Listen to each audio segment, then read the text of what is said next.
আমরা এসেছি বিহারের অন্যতম একটা দর্শনীয় স্থান, সেটা হচ্ছে গোলঘর।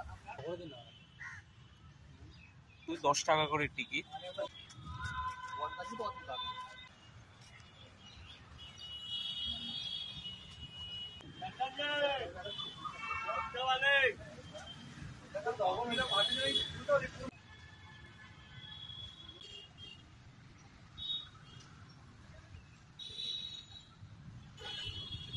আমরা এসেছি বিহারের অন্যতম একটা দর্শনীয় স্থান, সেটা হচ্ছে গোলঘর।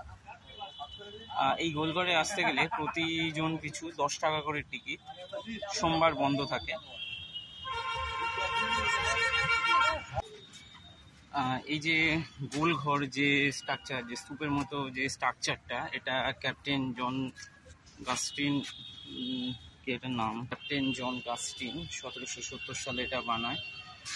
যেটা 1786 সালে এটাই হয়।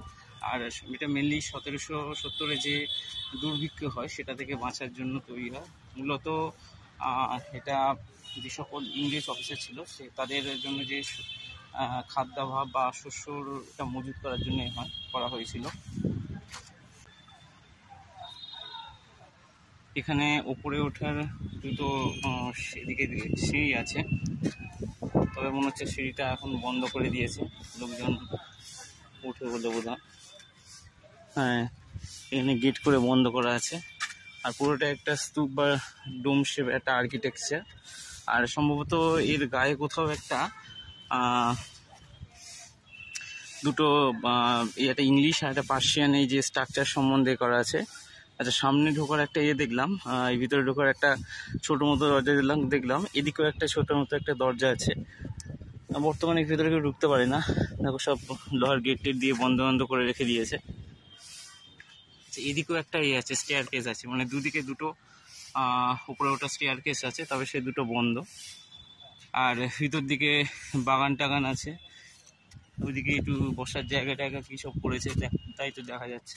দেখে তো মনে হচ্ছে কোনো লাইট অ্যান্ড শো আগে হতো, এরকম একটা ব্যাপার স্যাপার। এখানে জল টল তো নেই, বন্ধ হয়ে গিয়েছে।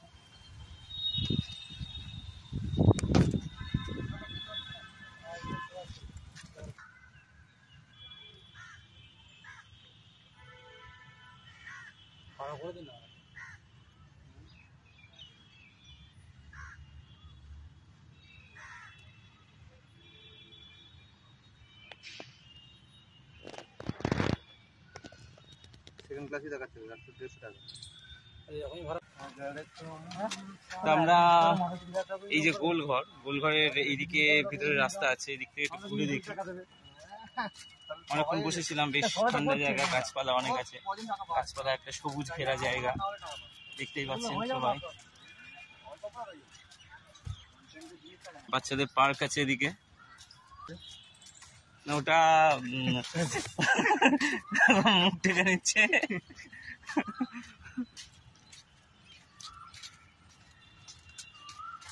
ছোট জায়গা, মোটামুটি বেশ ভালোই, তাই না? কি বলেন দাদা? কেমন লাগলো গোলঘর ঘুরে? গোল গোল করে ঘুরছেন।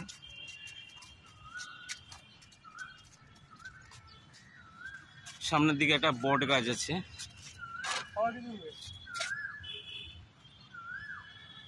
আর এদিকে একটা কি স্টেডিয়াম মতো বসার যায় না কি একটা বানিয়েছিল। তা খুব একটা এখানে লোক নেই, খুব গরম বলে হয়তো লোকাল লোক আসে বলে তো মনে হচ্ছে না এই টাইমটায়।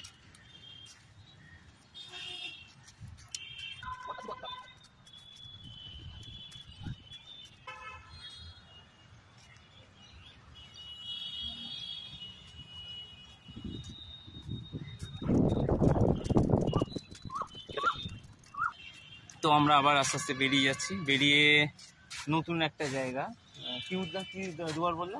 সভ্যতা দুয়ার, তাই তো? সভ্যতা দুয়ার বলে কি একটা জায়গা আছে। চলো দেখা যাক, 1 কিলোমিটারের মধ্যেই গোলঘর থেকে, দেখা যাক, চলো।